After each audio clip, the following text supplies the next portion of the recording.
Tarot du jour.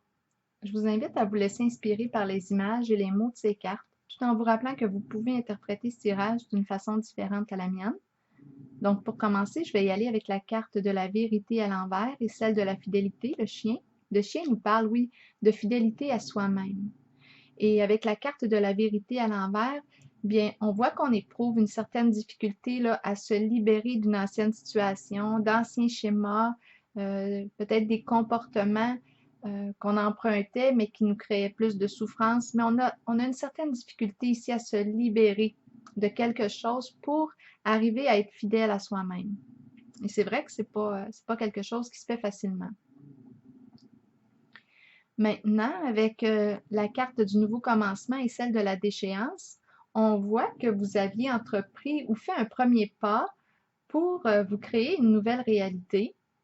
On voit que c'était un premier pas courageux pour quitter une ancienne situation à laquelle on avait peut-être l'impression de ne plus évoluer, mais la carte de la déchéance vient nous dire que ça n'a pas fonctionné, ça a échoué.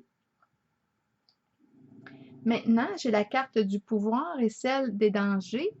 La carte du pouvoir nous parle, en fait, ces deux cartes-là nous parlent du contexte en lequel vous êtes, votre environnement. Il y a des énergies de pouvoir, de lutte de pouvoir, parce que j'ai la carte du pouvoir qui nous parle de maîtriser la situation, contrôler la situation, et j'ai celle du danger qui vient nous dire qu'on n'y arrive pas.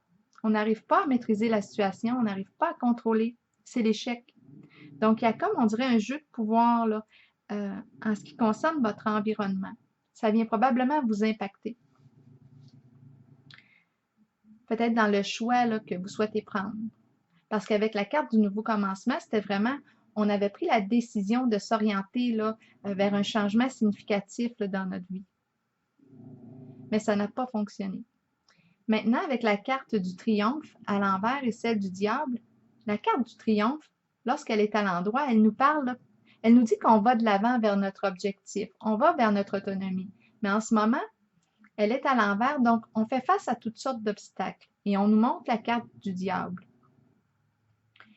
Le diable, lui, peut être associé à tout ce qui est jugé de mal, associé à des peurs.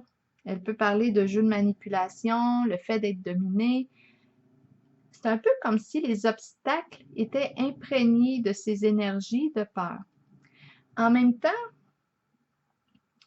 on pourrait dire avec la carte du triomphe, bien, OK, on est invité à dépasser ces obstacles, dépasser les peurs, mais en même temps, aujourd'hui, j'écoutais un psychologue qui parlait de l'importance d'accueillir, de prendre le temps d'écouter ses peurs. Parce que c'est vrai que parfois, on va être vite sur l'idée de vaincre ses peurs, dépasser les peurs, sans prendre vraiment le temps d'écouter ce qu'elles ont à dire. Parce que, comme il le mentionnait, les peurs viennent nous signaler quelque chose. Je mettrai la vidéo probablement dans les commentaires. Mais moi, ça m'a inspiré, ça m'a fait sens. Parce que franchir des peurs, c'est pas si facile que ça. Il faut prendre le temps d'écouter, c'est vrai. Il faut prendre le temps d'écouter ce qu'elles ont à dire.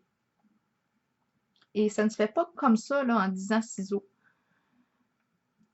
Il y a un rythme à respecter. Ouais, j'ai bien aimé. Maintenant, pour ce qui est de la carte conseil, j'ai pigé la carte les enfants. Je vais vous la lire. Les mots-clés de cette carte sont amour universel, pureté, innocence et prendre soin. L'innocence de l'enfant est pure, mais nous imprégnons sur eux nos pensées et nos sentiments tout au long de la vie. Nous partageons notre savoir avec les enfants et nous les aidons dans leur cheminement. Si nous les éduquons bien, ils nous ouvriront la voie à leur tour. Nous en prenons soin et en retour, ils nous donnent l'amour inconditionnel dont nous avons tous besoin. Réfléchissons à ce que nous partageons avec nos enfants. Ont-ils besoin de tout savoir en bas âge ou devrions-nous leur permettre d'honorer leur enfance et leur laisser la liberté de jouer comme nous le méritons tous? Prenez le temps d'honorer l'enfant en vous. Retournez à l'innocence pure de l'enfant. Voyez le monde à travers les yeux d'un enfant. Tout y est très simple, très pur, au-delà des apparences. Alors voilà, c'était le tarot du jour. Je vous souhaite une belle journée.